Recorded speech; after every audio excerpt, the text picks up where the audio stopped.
എല്ലാവർക്കും അറിയാം ARM ഒരു വലിയ വിജയം കഴിഞ്ഞ് നല്ലോണം ഓടിക്കൊണ്ടിരിക്കുകയാണ്. സോ ഇവിടെ നിങ്ങളെല്ലാവർക്കും ഞാൻ താങ്ക്സ് പറയാം. ഒരുപാട് നന്ദി. ബിക്കോസ് നിങ്ങളെ സിനിമയെ പറ്റി പ്രൊമോട്ട് ചെയ്തത് ഒരുപാട് it really help us. And ഇപ്പം എനിക്ക് ഭയങ്കര സന്തോഷം. ഇത് ആദ്യമായിട്ടാണ് ഇങ്ങനെ കോൺസിക്യൂട്ടീവ് വീക്കിൽ എൻ്റെ 2 പടം, ഒന്ന് മലയാളത്തിൽ ARM on 12th ആൻഡ് കടൈസി ഉലകപ്പൂർ ഇപ്പം നമ്മൾ ഇങ്ങനെ റിലീസാവുന്ന ഒരുപാട് സന്തോഷം. എപ്പോഴും ഒരു നല്ല കഥയിൽ ഒരു കഥാപാത്രം ചെയ്യുന്നതെന്ന് പറയുന്നത് ഭയങ്കര ഫുൾഫില്ലിംഗ് ആണ്, ഭയങ്കര സാറ്റിസ്ഫൈങ് ആണ്. എല്ലാവരും ചോദിക്കും എപ്പോഴും യൂണിഫോം ആണല്ലോ എന്ന് ചോദിക്കും. പക്ഷേ ഇതിൽ ഉള്ള യൂണിഫോം ആ ക്യാരക്ടർ ഒരു വേരിയേഷൻ ഉണ്ടാവുമെന്ന് എനിക്ക് തോന്നുന്നുണ്ട്. ബിക്കോസ് ആദ്യം ഇതിനെ വിളിച്ചപ്പോൾ ഞാൻ പറഞ്ഞു ഇങ്ങനെ ടോപ്പ് ക്യാരക്ടേഴ്സ് ഞാൻ ഇങ്ങനെ വേണ്ടാന്ന് പറഞ്ഞുകൊണ്ടിരിക്കുകയാണ്. പക്ഷേ പുള്ളിക്കാരൻ ആ ക്യാരക്ടറിൻ്റെ ആർട്ട് പറഞ്ഞപ്പം എനിക്ക് ഭയങ്കര ഇൻട്രസ്റ്റിംഗ് ആയി തോന്നി. ഇതിലൊരു പ്രഭ്ജോത് സിംഗ് എന്ന് പറയുന്ന ഒരു ക്യാരക്ടറാണ് ചെയ്തിരിക്കുന്നത്.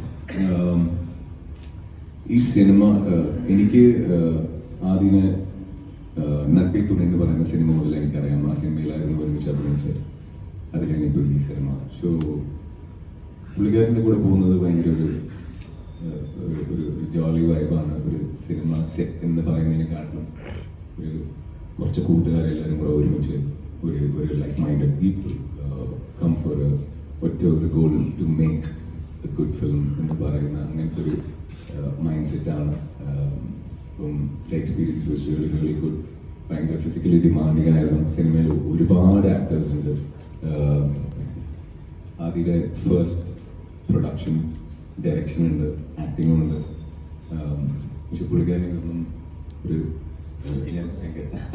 Okay music. പക്ഷെ ഇതൊന്നും പുള്ളിക്കാരന് ഭയങ്കര എളുപ്പത്തിലാണ് ചെയ്തത്. അതെങ്ങനെയാണ് പുള്ളിക്കാരൻ ചെയ്യുന്നതെന്നുള്ളത് എനിക്കറിയില്ല. പക്ഷേ I think he does it with ease. അപ്പം ഇതൊരു കമേഴ്ഷ്യൽ സിനിമയാണ്.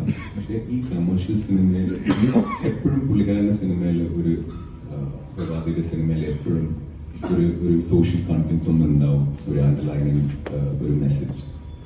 അല്ലെങ്കിൽ പുള്ളിക്കാരൻ എപ്പോഴും ഒരു സോഷ്യലി റെസ്പോൺസിബിലിറ്റി എടുക്കുന്ന ഒരാളാണ്. സോ ഈ സിനിമയിലും അങ്ങനത്തെ സാധനങ്ങളുണ്ടാകും. പൊളിറ്റിക്കൽ സറ്റയറുള്ള ഒരു സിനിമയാണ്. പക്ഷേ it is definitely A commercial film. Fun, action, ഭയങ്കര സ്ക്രീനിൽ ഇങ്ങനെ നിറഞ്ഞു നിൽക്കുന്ന, നമ്മൾ ഇംഗ്ലീഷ് ഹോളിവുഡ് ഫിലിംസിലൊക്കെ നമ്മൾ ഈ ബോംബ് ബ്ലാസ്റ്റും സാധനങ്ങളൊക്കെ കുറേ കണ്ടിട്ടുണ്ടാവും. സോ എനിക്ക് തോന്നുന്നു ആദ്യമായിട്ട് ഇപ്പോൾ ബാധി ചെയ്യുന്ന ഈ സിനിമയിൽ ഭയങ്കരമായിട്ട് അത് ഓൾമോസ്റ്റ് ആ ഒരു ക്വാളിറ്റിയിലേക്ക് പുള്ളിക്കാരൻ ചെയ്തിട്ടുണ്ടെന്നാണ് എനിക്ക് തോന്നുന്നത്. ആൻഡ് ഈ സിനിമ വിജയിക്കണം. ഇതുപോലെ നല്ല നല്ല സിനിമകൾ ആദ്യം ചെയ്യണം. And wishing the whole team all the very best. And സിനിമ കണ്ടിട്ട് നിങ്ങൾക്ക് ഇഷ്ടപ്പെട്ടാൽ നിങ്ങൾ അതിനെക്കുറിച്ച് എഴുതുക, നിങ്ങളുടെ ഫ്രണ്ട്സ് ഫാമിലീസിനോട് പറയുക, തിയേറ്ററിൽ വന്ന് സിനിമ കാണാൻ പറയുക. ബിക്കോസ് എപ്പോഴും ഒരു നല്ല സിനിമയിൽ നിങ്ങൾ എപ്പോഴും സെലിബ്രേറ്റ് ചെയ്തിട്ടുണ്ട്. ഐ എം ഷുവർ ഈ സിനിമ നിങ്ങൾക്ക് ഇഷ്ടപ്പെടുമെന്ന് എനിക്ക് ഉറപ്പുണ്ട്. നിങ്ങൾ സിനിമ കണ്ടിട്ട് പറയുക. Thank you. Thank you, sir. Thank you so much.